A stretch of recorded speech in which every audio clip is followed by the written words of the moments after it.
You've heard of this game, haven't you? Oh no, I'm dying. Everyone seems to be talking about it, and for good reason.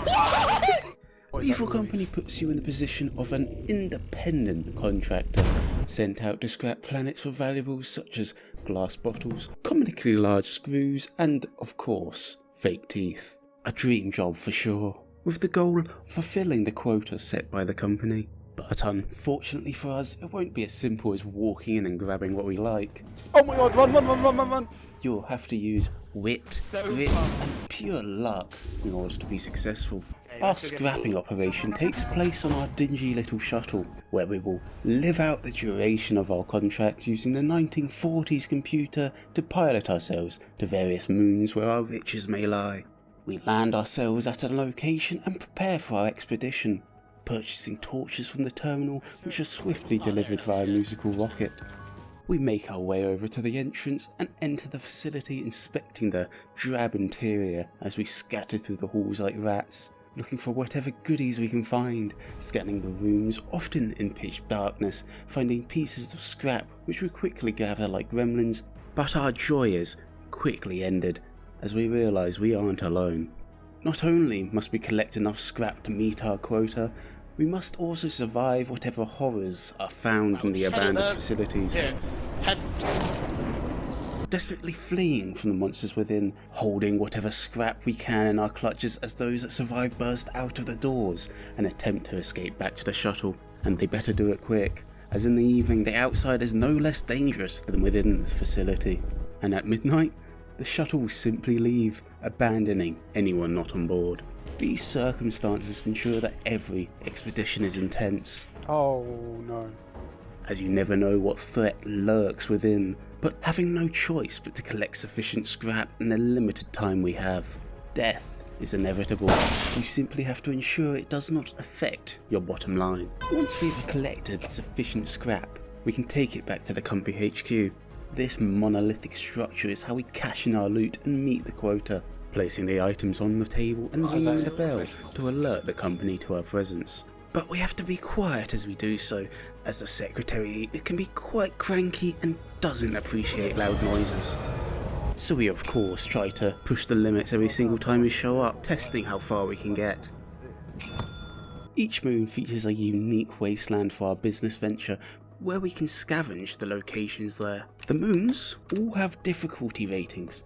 Higher difficulty of course means more risk, but also more reward. In fact, some moons even require you to pay in order to visit them. There's also a chance the location will feature a unique weather which will make your time there considerably harder, such as fog, which will limit your vision, to a storm that will periodically sap anything metal, and even an eclipse which will allow monsters to roam outside regardless of the time, meaning there is no safety for you.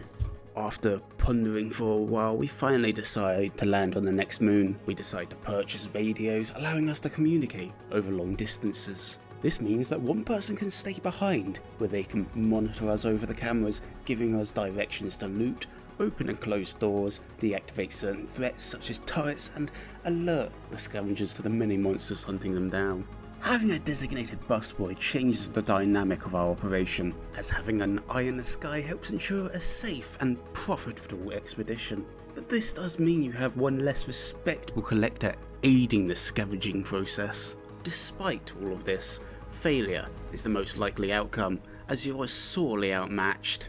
Fighting back for the most part is simply not an option, and so you will often leave empty-handed, especially due to the fact that if no one survives the expedition, all previously collected scrap will be lost, and this leads to the absolutely worst thing possible: unprofitability. Unprofitable assets must be liquidated. But we aren't ones to give up so easily, and as our department motto goes, keep hitting your head against the wall and eventually it'll fall down. There are many monsters in the game, and all of them can end you if you're not careful. But we do get better at dealing with these threats, allowing us to scavenge deeper and generate greater profits, dreaming of the day we get promoted to CEO, which will definitely happen if we simply work hard enough. But of course, while we are certainly more educated in matters of scavenging, we will almost certainly find ways to liquidate ourselves. And often in those moments of terror, fight or flight kicks in, and both outcomes to that tend to be death. But despite all of this, we keep coming back hungry to meet that quota. We purchase more tools and happily enter again, but this time we've mastered the act of looting as we are swiftly guided through the labyrinth by the person in the shuttle, picking up all the loot we can find and avoiding the many threats. And slowly but surely we meet the quota, and now, having sufficiently generated profits for the company, we decide to make an investment in a more lucrative moon. The first is Titan, where we will find another monolithic structure which, against our better judgment, we decide to enter. And of course, this goes horribly and we swiftly lose all our progress as we are systematically eliminated by the local wildlife. But this does not dampen our spirits, as the next run we once again work hard to meet the quota, making the appropriate investments along the way, deciding to purchase access to an icy moon. We slowly make our way through the icy fields, following the pylons to our target, and, with great trepidation, we enter the facility, only to find a fancy mansion? Surely this will be easy then. We quickly travel around, collecting all the loot we can find, but our good spirits don't last long before we encounter the inhabitants. A coilhead. These terrifying creatures will sprint at you and kill you in an instant. Good thing they won't move as long as you continue to stare at them, right? Surely, we can continue to scavenge the mansion without much fear, as long as we leave at least one person watching it. Oh my god! And as long as that person manages to stay alive to continue to watch it. And so, once again, the shuttle takes off with a considerably smaller crew. But we can't give up now, we've made the investment. So we decide to land again, taking the same steps back to the facility and entering, now weary of what might lay inside. And so we get back at it, scouting the rooms for anything valuable before heading up the stairs to the second floor. So far so good. What's that sound? Is that a music box? It doesn't seem harmful until it starts to crank itself, and surely that can't be good. So we quickly run away as the music gets more intense before it suddenly stops, and something else takes its place before quickly losing contact of our friend who decided to run off in the opposite direction. We take what we can and run for our lives, but the second attempt is no better than before, and realising we won't be able to make the quota in time, we decide to try again, but this time we simply teleport ourselves into a location at random. This goes as well as you'd think, as we are swiftly and systematically eliminated by the many horrors within, with only one of us managing to get out and teleporting the other. Yeah, it took you long enough, you little dickhead, huh? But none of this matters, as we didn't meet the quota, and so we are no longer of any value to the company.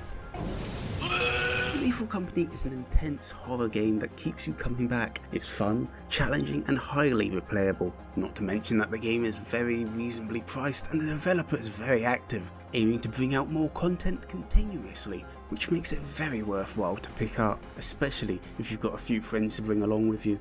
As always, thank you for watching. I'm very new to this and working hard to improve my content, and so greatly appreciate you watching, and if you enjoyed the video, maybe stick around for the next one.